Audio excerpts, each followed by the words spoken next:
동서고금을 막론하고 풍요로운 삶은 모든 인간의 꿈입니다. 데메테르는 가장 대표적인 풍요의 여신이라고 할 수 있습니다.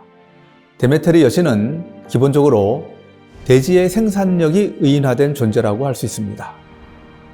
어느 날 염소 아말테이아와 놀다가 그 뿔을 하나 부러뜨리게 됩니다. 그러자 그 뿔에서 많은 과일들이 끝없이 흘러나왔다고 합니다. 그렇게 마법 같은 풍요의 뿔 코르누코피아는 생겨나게 됩니다.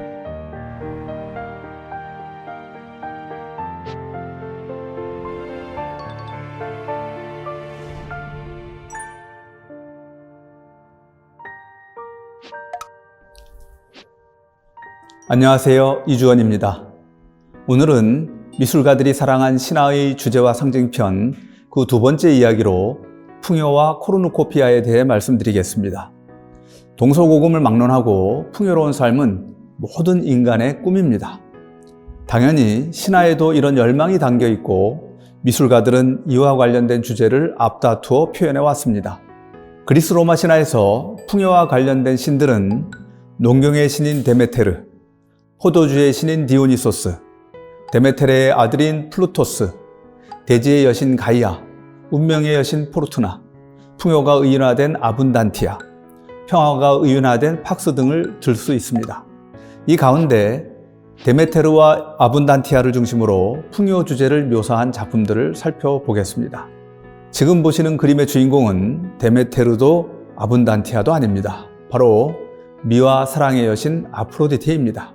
이 그림을 첫 그림으로 보여드리는 이유는 이 그림 자체가 풍요가 얼마나 중요한지 잘 이야기하고 있는 그림이기 때문입니다. 지금 그림을 보시면 추위에 떠는 아프로디테와 에로스의 모습을 볼 수가 있는데요. 특히 얇은 천을 뒤집어 쓴 에로스의 표정이 아주 애처로워 보입니다. 그만큼 지금 춥고 배고픈 상태에 있습니다. 옛 라틴어 속담에 케레스와 바쿠스가 없으면 베누스는 얼어버린다는 말이 있습니다. 케레스는 로마 신화에 나오는 신인데 그리스 신화에서는 데메테르입니다. 바쿠스는 디오니소스입니다. 베누스는 아프로디테죠. 그러니까 데메테르와 디오니소스가 없으면 아프로디테는 얼어버린다. 아무리 미의 여신이고 사랑의 여신이어도 배고프면 그 아름다움을 자랑할 수도 없고 사랑을 이룰 수도 없습니다. 이 불쌍하게 떨고 있는 모자 뒤로 지금 그림에서 보면 사티로스가 하나 다가옵니다. 풍요의 뿔을 들고 있는데 거기에 많은 열매와 곡식이 담겨 있습니다. 두 모자의 배고픔을 덜어주려는 거죠. 자, 이렇듯 풍요로워야 그 다음에 우리는 다른 것들을 생각할 수 있습니다. 서양화에서 데메테르는 주로 머리에 밀 이삭관을 쓴 모습으로 그려집니다. 얀센스가 그린 그림에서는 데메테르가 밀 이삭관을 썼을 뿐만 아니라 등 뒤에 커다란 코르누코피아를 두고 거기에 기대어 있습니다. 지금 데메테르 곁에 앉아있는 남자는 디오니소스입니다. 담쟁이 덩굴관을 쓰고 손에 큰 포도주잔을 들었습니다. 이 두 풍요의 신을 마주한 이는 바로 아프로디테입니다. 지금 이들의 초대를 받아서 합류할까 말까 고민하는 듯한 표정인데 지금 한껏 여유를 부리지만 결국 초대를 받아들일 것입니다. 얀 미엘이 그린 그림에서는 아프로디테가 데메테르와 디오니소스를 사랑스러운 눈으로 쳐다봅니다. 이제는 이 풍요의 신들과 아프로디테가 잘 어우러져 있습니다. 우리 셋만 힘을 합한다면 세상 모든 사람들이 우리를 섬기고 따를 것이다. 그렇게 이야기하는 것 같습니다. 이렇게 배부르고 등 따신 다음에야 아름다움도 사랑도 이야기할 수 있다. 이 그림 역시 그런 이야기를 우리에게 전해주고 있습니다. 데메테르는 가장 대표적인 풍요의 여신이라고 할 수 있습니다. 데메테르 여신은 기본적으로 대지의 생산력이 의인화된 존재라고 할 수 있습니다. 그래서 농경과 곡식, 빵을 총괄하는 여인이죠. 앙투안 와토가 그린 데메테르라는 그림을 보면 데메테르가 구름 같은 곳 위에 앉아 있습니다. 머리에는 역시 밀 이삭관을 썼는데 이 데메테르 여신은 밀 이삭관에다가 양귀비와 수레국화를 꽂아서 아주 아름답게 장식을 했습니다. 데메테르 여신 왼편으로 보면 사자와 가재가 보입니다. 황도 때의 사자 자리와 개 자리를 의미합니다. 두 별자리는 시기적으로 6월 말에서 8월 말, 곧 여름을 가리킵니다. 여름은 밀을 수확하는 계절이죠. 그래서 그림 오른편에 보면 밀을 수확하는 사람들이 보입니다. 데메테르 여신도 낫을 들고 있습니다. 데메테르 여신은 곧잘 풍요의 뿔과 함께 그려집니다.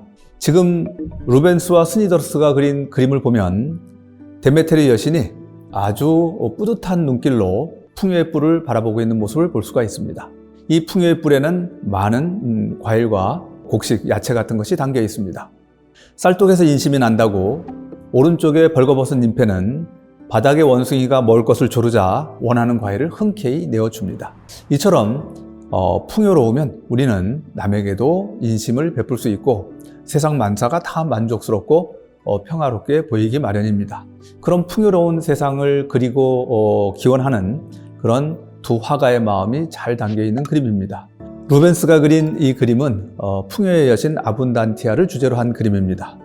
아분단티아는 늘 데메테르 여신과 연관되어 생각되었기 때문에 풍요를 주제로 한 그림을 그릴 때 화가들은 데메테르의 특징을 그대로 아분단티아에 반영해서 그렸습니다. 그래서 데메테르 여신의 이미지와 아분단티아의 이미지는 외견상 큰 차이가 없습니다. 이 풍요의 여신 아분단티아는 지금 코르누코피아를 곁에 품고 있습니다. 인상적인 부분은 아분단티아가 지갑을 발로 밟고 있다는 것입니다. 지갑에는 돈이 들어있는데 왜 이 귀한 지갑을 발로 밟고 있을까요?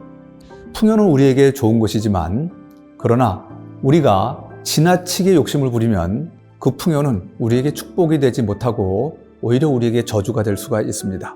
사람을 인색하게 만들고 자기의 욕망만 채우려고 하고 그리고 물질에 집착하게 됩니다. 그래서 지금 아분단티아는 지갑을 밟고 있습니다.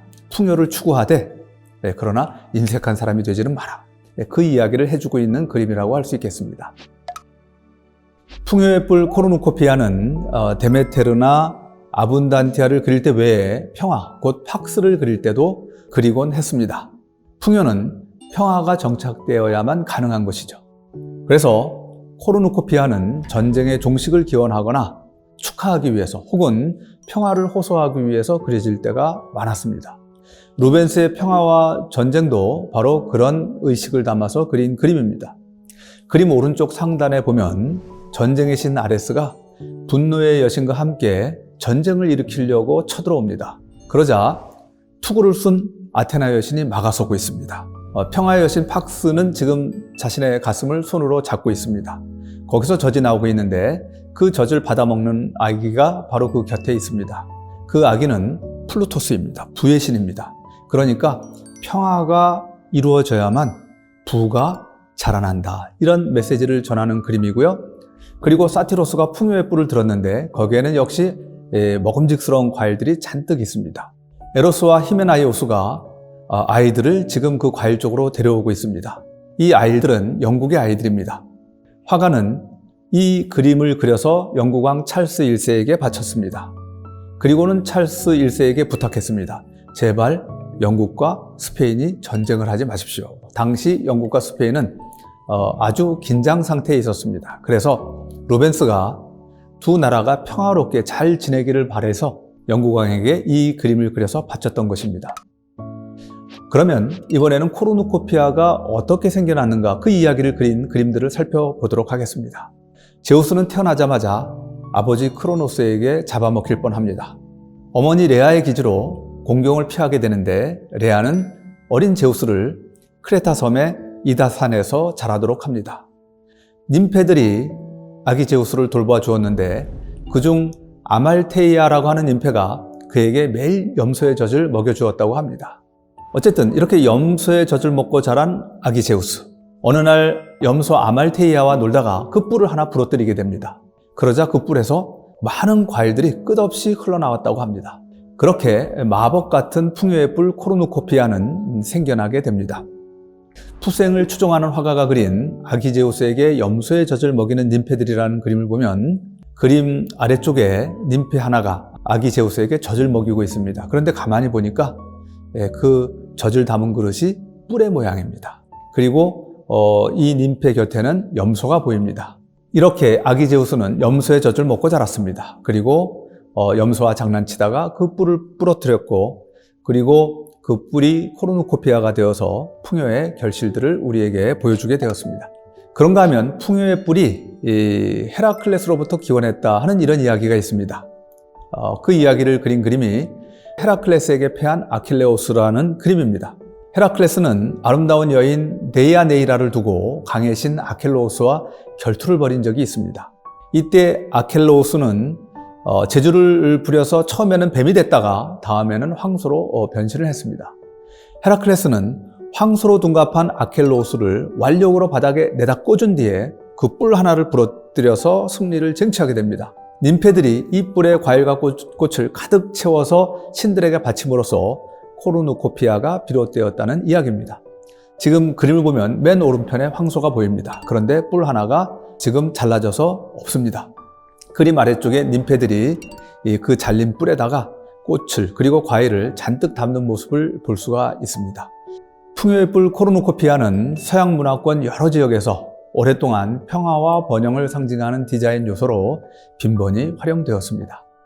페루의 국가 문장이나 미국 뉴저지주의 주문장, 그리고 호주 빅토리아주의 주문장, 이런 문장들로부터 우리는 코르누코피아의 이미지를 볼 수가 있습니다. 농경의 여신이다 보니 데메테르는 계절의 순환과 그에 따른 생장과 사멸, 재생과 밀접한 관련이 있는 신으로 여겨졌습니다. 그 신화적 기원은 딸 페르세포네에 대한 데메테르의 지극한 사랑에 있었습니다. 페르세포네는 데메테르가 제우스와 관계를 가져서 낳은 딸인데 어릴 때부터 워낙 미인이어서 시칠리아 섬에 숨겨서 키웠습니다. 그러나 저승의 신, 명계의 신 하데스가 페르세포네를 발견하게 되었고 그녀의 미모를 보고는 홀딱 반하게 됩니다. 그럼으로써 페르세포네의 비극이 시작이 되었는데 이 이야기가 계절의 순환을 우리에게 가져다 주었다고 합니다. 장 프랑스와 두트루아는 페르세포네를 납치하는 하데스의 모습을 그림으로 남겼습니다. 페르세포네를 아내로 삼겠다고 마음먹은 하데스는 페르세포네가 동무들과 엔나 골짜기의 호숫가에서 꽃을 따고 있을 때 벼락같이 나타나서 그녀를 납치해버립니다. 이렇게 공주가 납치되려 하니까 주변에 있던 님페들이 달려듭니다. 강의 신도 달려드는 모습을 볼 수가 있는데요. 특히 앞에 보이는 저 님프는 키아네라고 하는 님프입니다. 페르세포네의 납치를 막아보려 하지만 결국 막지 못하죠. 너무나 슬퍼한 나머지 키아네는 물이 되었다고 합니다. 이렇게 페르세포네의 납치는 많은 화가들에 의해서 그림으로 그려졌는데요. 이 작품 역시 그림보다는 조각으로 유명합니다. 그 유명한 조각이 베르니니가 만든 페르세포네의 납치입니다. 하데스가 페르세포네를 낚아채는 찰나를 매우 생동감 있게 묘사한 그런 조각 작품입니다. 공포에 질린 페르세포네는 왼손으로 하데스의 얼굴을 밀치고 있습니다. 하데스의 얼굴에 짐짓 불쾌한 표정이 스쳐 지나가는데 그럼에도 그 흑심을 반영하는 듯이 입가에는 살짝 음흉한 미소가 어립니다. 그런데 이 조각과 관련해서 가장 유명한 부분은 바로 하데스의 손이 페르세포네의 대퇴부에 얹혀있는 이 부분입니다. 버티는 페르세포네를 힘껏 끌어안으라고 하데스의 손이 페르세포네의 대퇴부를 꽉 누르고 있는데요. 피부의 촉감과 살의 탄력이 생생히 느껴집니다. 그래서 이 부분은 조각사에서 매우 유명한 장면입니다. 모든 서사와 동작, 감정의 충돌이 주는 에너지를 응집시켜서 작품에 생명을 불어넣는 신의 한 수 같은 그런 표현이라고 하지 않을 수 없습니다. 딸을 잃어버린 데메테르는 딸을 찾아서 온 세상을 헤매게 됩니다. 농경의 신이 땅을 돌보지 않으니 모든 땅이 황폐해지고 식물과 동물은 말라 죽거나 병들게 되었습니다. 다급해진 제우스가 하데스에게 페르세포네를 돌려보내라고 강력히 요구하게 됩니다. 돌려보내기 싫었지만 제우스의 명을 따르지 않을 도리는 없었기에 하데스는 그녀를 돌려보내면서 석류씨 몇 알을 줍니다. 그 석류씨를 먹음으로써 페르세포네는 지상으로 돌아갔다가 다시 또 저승으로 와야만 하는 그런 운명이 되어버립니다. 저승의 음식을 먹은 사람은 반드시 저승으로 돌아와야 된다는 불문율이 있었기 때문입니다. 딸이 지하세계로 갈 때마다 데메테르는 슬픔에 빠지게 되었고 세상을 돌보지 않게 되었습니다. 그로 인해서 매년 온 세상이 삭막해지는 계절이 생겼습니다. 바로 밀 수확이 끝나고 초목이 노랗게 되는 여름입니다. 그리스에서는 여름에 다른 작물들을 수확하기가 쉽지 않습니다. 우리로 치면 겨울이 그런 계절이겠죠. 이블린 드 모건이 그린 페르세포네를 잃고 슬퍼하는 데메테르라는 그림은 그렇게 온 세상을 헤매며 슬퍼하던 데메테르의 모습을 그린 그림입니다. 머리에 밀리삭간을 썼는데 그로부터 양귀비꽃이 밑으로 떨어지는 모습을 볼 수가 있습니다. 레이턴이 그린 그림은 지하세계로 갔던 페르세포네가 마침내 어머니의 품으로 귀환하는 모습을 그린 그림입니다. 페르세포네의 피부가 하얗다 못해 푸르스름해 보입니다. 옷은 수의처럼 보입니다. 저승에 있었기 때문에 이렇게 표현한 거죠. 데메테르는 그 딸을 팔을 활짝 벌려서 맞이하고 있는데 생명과 약동을 상징하는 붉은색 옷을 입었습니다. 데메테르 발 옆에는 붉은 꽃이 활짝 피어 있는 반면에 발 아래 동굴 쪽으로는 침침한 빛깔의 식물들이 보입니다. 생명과 죽음을 대비한 것이라고 할 수 있겠습니다. 지극한 모성이야말로 세상 그 무엇으로도 막을 수 없는 힘이라고 할 수 있습니다. 바로 자연과 대지가 가지고 있는 힘이죠. 자, 오늘은 이렇게 풍요와 코르누코피아를 그린 그림들을 보셨습니다. 다음 시간에는 잠과 죽음의 이미지를 그린 그림들을 보시도록 하겠습니다. 감사합니다.